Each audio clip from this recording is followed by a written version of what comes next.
नमस्ते स्टूडेंट्स, मैं Datta Habse Maharashtra shorthand institute Sonai.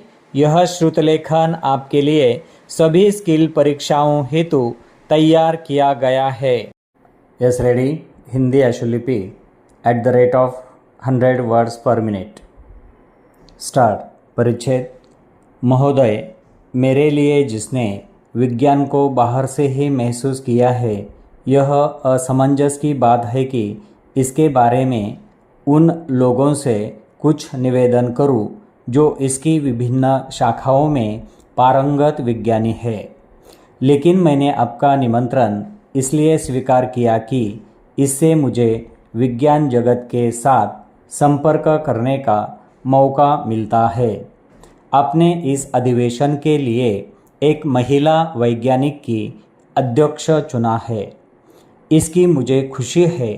मुझे आशा है कि आप मेरी इस प्रसन्नता के लिए मुझ पर नारी जाति का पक्षपात करने की बात नहीं सोचेंगे।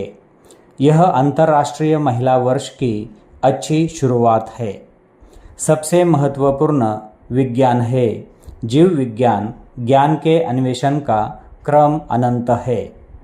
उसकी दो प्रेरणाएं रही है।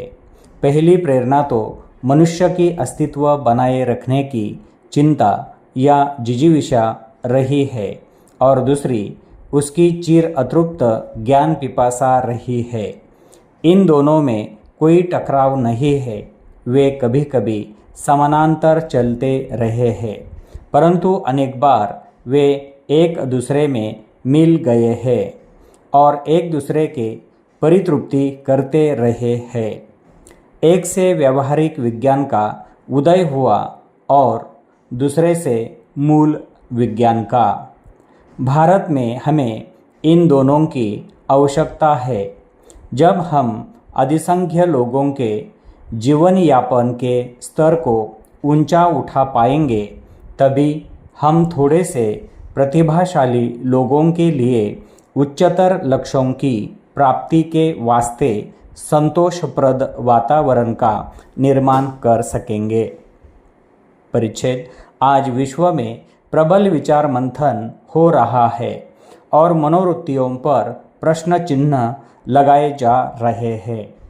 प्रगति के बावजूद आज के जीवन की तीव्रतर गति और प्रतिस्पर्धा के कारण मनुष्य के लिए अपने पड़ोसियों के साथ या अपने आप में शांति के साथ रह सकना कठिन हो रहा है और उसे अपने अस्तित्व की रक्षा के लिए संघर्ष करना पड़ रहा है।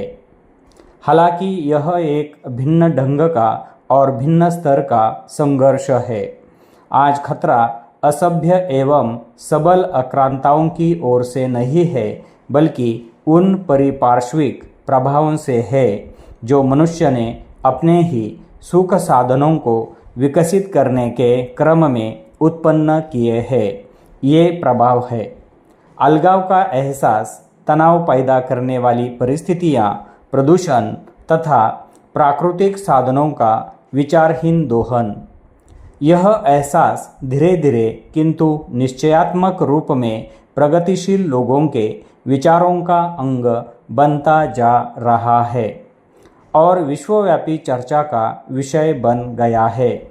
लेकिन ऐसे लोगों और विचारों की प्रायः उनके द्वारा खिल्ली उड़ाई जाती है जो उन चीज़ों के निर्माण में लगे हैं जिनका प्रभाव कालांतर में हानिकर हो सकता है, और उन लोगों द्वारा भी जो वायु या जल के प्रदूषण को बचाने के लिए अपने कारखानों को नए सिरे से जमाने की चिंता नहीं करना चाहते।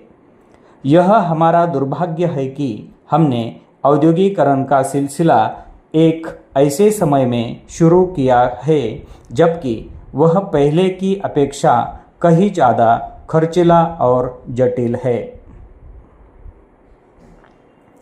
परिच्छेद। महोदय, कुछ दिन पूर्व मैं अपने शांतिपूर्ण परमाणु विस्फोट वाले स्थल की यात्रा पर गई थी। मैं एक बार फिर कहना चाहूँगी कि हमारे परमाणु वैज्ञानिकों ने जो सफलता पाई है, उसके लिए राष्ट्र अपना आदर व्यक्त करता है। वह समर्पित भावना, दक्षता और साथ मिलकर काम करने का उज्जवल उदाहरण था और यह काम बिना शोर शराबे के बड़ी खूबी के साथ पूरा किया गया। परमाणु ऊर्जा आयोग इसके निष्कर्षों की छानबीन कर रहा है और उसकी आरंभिक रिपोर्ट शीघ्र मिलने की आशा है। मुझे विश्वास है कि वैज्ञानिक समुदाय को देश की अपेक्षा और भी ज़्यादा प्रसन्नता हुई है। जो अनेक बधाई संदेश मिले हैं उनमें इस तथ्य को विशेष रूप से रेखांकित किया गया है कि इस प्रयोग ने सिद्ध कर दिखाया है कि हमारे वैज्ञानिकों को अगर एक निश्चित काम सौंपा जाए और उन्हें लगातार सरकार की सहायता मिलती रहे, खास तौर पर प्रबंध के बारे में लचीलापन बना रहे और फिर उन्हें तकनीकी समस्याओं को विश्वास के वातावरण में सुलझाने दिया जाए, तो वे क्या कुछ सफलता प्राप्त नहीं कर सकते हैं। यह सरकार के लिए एक सबक है।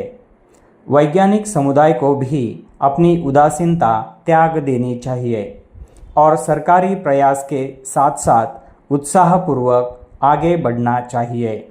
परिच्छेद भारतीय वैज्ञानिकों के लिए जो भी प्रमुख प्रेरणा हो, वे भारतीय विज्ञान के इस बृहत्तर उद्देश्य से बचकर आगे नहीं बढ़ सकते कि उन्हें पहले एक ऐसे आधुनिक समाज का निर्माण करना है जो वैज्ञानिक दृष्टिकोण से युक्त और अंधविश्वास तथा संकीर्णता से मुक्त हो। हमारे आलोचक चाहे कुछ भी क्यों न कहते रहे, हमें अपना मुख्य ध्येय हमेशा अपने सामने रखना है और वह है गरीबी हटाना। क्या कृषि की पैदावार बढ़ाने, परिवार कल्याण कार्यक्रम को ज़्यादा असरदार बनाने, संचार साधनों का विकास करने, तात्कालिक मामलों के हल के लिए वैज्ञानिकों की योग्यता का लाभ नहीं उठाया जाना चाहिए। इन क्षेत्रों में हमारे देश में काफ़ी काम किया जा चुका है, लेकिन अभी भी बहुत कुछ करना शेष है और अनुसंधान कार्य को तेज किया जाना चाहिए। हमारा ध्यान परमाणु ऊर्जा के शांतिपूर्ण और लाभदायक प्रयोग की ओर बरबस खींच जाता है। क्या हम अपने साधनों और अपने ऊर्जा भंडार को बढ़ाने के लिए इसकी महान संभावनाओं को अनदेखी कर सकते हैं? हम घटनाओं को एक खास ढंग से ही घटने के आदेश नहीं दे सकते, परंतु हम उनके प्रति अपनी प्रतिक्रिया को नियंत्रित कर सकते हैं।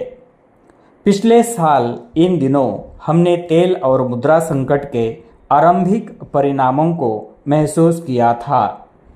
तेल, उर्वरक और अनाज के भाव विश्व की मंडियों में तेजी से बढ़े हैं। हमें देश के अंदर ही तेल के नए क्षेत्रों का पता लगाने के लिए अपनी समस्त वैज्ञानिक प्रतिभाओं को एकजुट करना होगा। वैज्ञानिकों और तकनीकी विशेषज्ञों का समुदाय राष्ट्र के वैज्ञानिक और तकनीकी प्रयासों पर सरकार की कुछ आर्थिक नीतियों के प्रभाव के बारे में चिंतित है। गत 18 महीनों में हमारी पहली प्राथमिकता रही है मुद्रास्फीति पर नियंत्रण पाना।